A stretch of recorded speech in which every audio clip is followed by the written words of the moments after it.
give me your both of you fellers thoughts on the LIV Tour and some of the players jumping ship and joining the one in Saudi Arabia? Right. Yeah.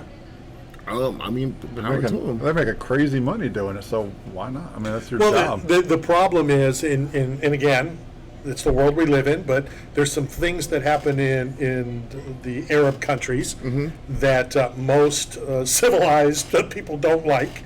You know, how they treat women, things that are happening over there. And so a lot of these golfers, and Mickelson being one, you know, they're throwing, you know, how can you support that?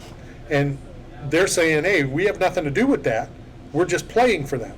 So it's a slippery slope. Are people boycotting the NBA because they have a great relationship with China? Are they boycotting movies because movies make special movies just for the Chinese market?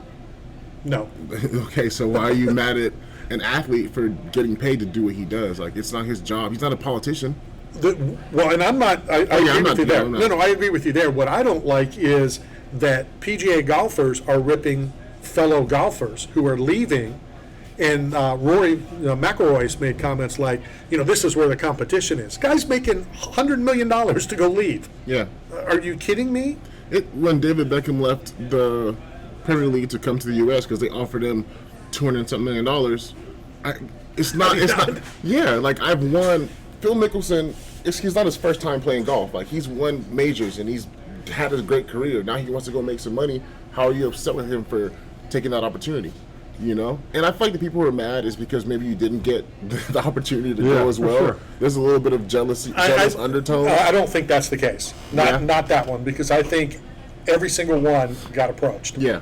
You know, and they said no for whatever reason. Yeah. You know, it would be like going to a big. Not everybody can do the Herschel Walker. Yeah. You know, going to a nothing league instead of going into the NFL, taking the money, doing the way that he did it, and that's kind of how you could correlate that.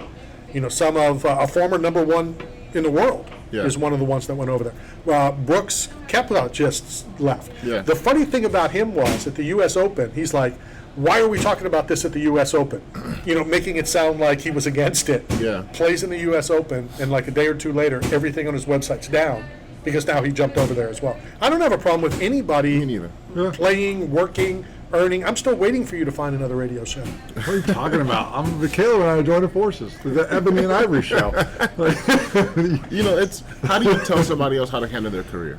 Or how do you judge somebody else for making a choice on what's good for them and their family? Right. It's like, it's certain things you shouldn't speak on, certain things that's really not your place to say or your business. You know, like, you can't criticize somebody for going to go do what they want to go do. Like, if Tom Brady says, hey, I'm going to go play in the Canadian League, they're giving me $1 billion to go play. You're going to be like, oh, how could you, Tom? How dare you go to... It's like, come on, dude. Like, let them go do their thing and make their money. Now, I think with Tom, if he says that he's going to the Canadian League, the over-under on how many, whatever, the Grey Cups he wins. Yeah. That's what... You need to win more Grey Cups than you do Super Bowls. You know, and then we're okay. UFC last night. Brogan is training, so we may not get her at the top of the hour. Give me your thoughts on the episode. I thought it was good. Not quite. I went back and rewatched the other one. I thought that fight was a little bit more exciting. But I thought it was a good fight. I didn't see the need to go into because I know that was like the hot button issue. Right. I thought they were going to be a third round. I did too. I did. You did? Yeah, I did. So, okay. So my whole thing, we've talked about this before. Okay. When you take somebody on the ground, for me, ground control isn't enough for me to be like, hey, you won the round. I agree with you. You know what I mean? I agree with you. When the lady in red, I don't want to get her name wrong. Rogan. Yeah. When she was on the ground, she was doing some damage, like with the knees to the body, and like she had control, but she was doing like a lot of damage. In the second round, when she got taken down, I just didn't see that same punishment being dealt to her. The last minute and a half, 2 minutes, which is, you know, we all know it as judges. You're sitting there. I'm saying fans know it about judges. You know that which they shouldn't. They look more at the end because they've already forgotten the beginning. Yeah. You know, now in your mind, you remember, you're watching whatever, and you know she did. Hannah did do some damage towards the end of the second round. She took it back. She did have a chance. She was trying to get the rear naked choke. She got dropped and got back up. I thought the third round would have been easily appreciated and called for. I don't know about appreciated. I would appreciate it to watch the third round. Well, The best part about the whole episode, though, was seeing Dr. Davidson checking out the knee. And that was one of the questions I had for Brogan, was because this is 2 weeks in a row Dr. D has made an episode. Because Dr. D, if you don't pass his physical, you don't fight. Dr. D is like me and you. So just like, Exclude us. I'm turning you off because I don't even care. You know, and what I'm saying is, like, no kidding, people see you on TV, but I still text you. Here's a photo of you in London. This is the coolest thing. Yeah. So every time I see Jeff on TV, I'm texting him. Yeah. And I'm like, hey, could you look up once in a while? And I clown around with him. A great guy. But second week in a row, you know, that he did make the episode. 5-3 is what the first round ended up. Julianna has 5 in the next round, 3 for Amanda. Next week, I'm looking forward to. It's going to be a great heavyweight fight. Yeah. That's the. Is that the Muhammad or is that the Zach? That's Muhammad's next week, right? Yeah, Muhammad's next week. Muhammad against Eduardo. 2 big bangers. Yeah. And 2 big boys. Dana had to make the fight happen because the coaches couldn't agree. Is that what Well, happened? let's be honest. Hold on a second. No 2 coaches are going to agree on how to match this up. Yeah.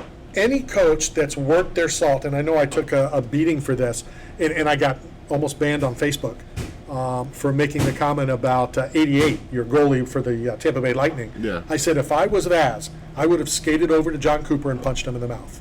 Now, it was later brought to my attention. I still would have done it, but that Vasilevsky was never going to come out of the game. Yeah. It could have been 42-0, and he's going to finish. But as a head coach, you take him out of the game. You know, you let him. I disagree. Well, I think, you know, it's one that's of why those you're things. the co-host. Yeah, exactly. Moving down the list. Yeah, it's okay. I just feel like as an athlete, there's certain things and there's certain, like, your mental is so fragile sometimes, you know, and it's not like if it's football No, and I it's a one game thing where it's like, hey, like, one game and we're done. It's a series here, right? And we have a few games. You taking them out, I'll that let can you hurt know. somebody's confidence. I'll let you know at 11 o'clock tonight if there's a series. Okay. It depends on what happens tonight. Yeah. If the Lightning lose, no, there's no series. If Yeah. they tied up 2-2, then yeah. And I get it, you know, that it is fragile. But you also want to protect, you know, you want to let him clear his mind. You know, what about, God forbid, and I hate using that word, something happens. Your backup, has he played in 3 years? That's why you got to stay ready. Yeah, It's your job to stay ready. But you can't stay ready if you're never on the ice. Practice. But they're behind 2-0 to the Rangers. I've been in situations where I'm the starter and I prepare every week and I take the reps. I've been in situations where I'm the backup and somebody goes down and it's like, hey, you're up. Right. There is no, oh, hey, you got to come in. And I've been there when the starter might be playing terrible. But it's like, hey, you take your lumps, you get better, we work on it, and you move on. I don't think you just like, oh, he's Right. having a bad day, yank him, you know? You can go back to one series of the 6-0 Rangers. is- They started That's they tough. started 0-2 against the Rangers. They won 4 in a row and got to the championship. And he struggled those first against Right. the Rangers. So- he didn't play well. No, for and sure. he came back, and I think he's been one of the keys to them winning. So you start pulling him now, it's a tough thing. Oh, he's definitely the key. Yeah. You know, they don't win without him. I mean, he is the key. And, Now, and you live and you die by your ace. I mean, he's the one that got you there. He got I you the understand that. championships. I'm not saying you're replacing him. I'm not saying, you know, I'm just saying at 5-0 with 6 minutes left in the third, you're not winning this game. But I think it shows that the coach is like, look, you're my guy. Win or lose, doesn't matter. Coach had no say in it. And that's what Cooper said. Cooper said, if I called him out of the game, he's not leaving. Yeah. David Wells style. I told you that story, right? You know, they came out to take him out of the game. He threw the ball down the right field line. He goes, I'm not getting out, you know. Speaking of balls, Imagine Tom Brady goes and has a bad half, which has happened before. Throws 3 picks. Coach is like, hey, come out. And you're like, it's not happening. All right, They've been in the Super Bowl. All right, hold on a They got second. down to Atlanta down Like, that's not 27-3. Well, yeah, see, I can't say it because it did come back. But let's say it was a tournament. Okay, let's say Tom Brady and whoever has to win 3 of 5 games. And they're up 2-0. And in game 3, they're losing 42-7 with 4 minutes left. Still leave the goat in. Be honest, Don't go I'm not against the taking him goat. out. no, I'm taking them out. I'm not taking him out the game. Like, the NBA Finals, Steph Curry was having an off shooting night in Game 5. He's whatever, 0 for 9 from the 3 and whatever. Do you pull him from the game? No, because it's different. Because with Steph Curry, who's still throwing from the parking lot, it's still putting 2 people on him, which is enabling enough. you know Fair the enough. team Yeah, that's a good point. you know to do other things. Fair But enough. so no, it is a little different. Yeah. But all right, let's go hit this break. When we come back, we'll put a hour number 1 to bed. This is Knockout Radio, brought to you by 8 Man Strong and Staff Zone. We'll be right back.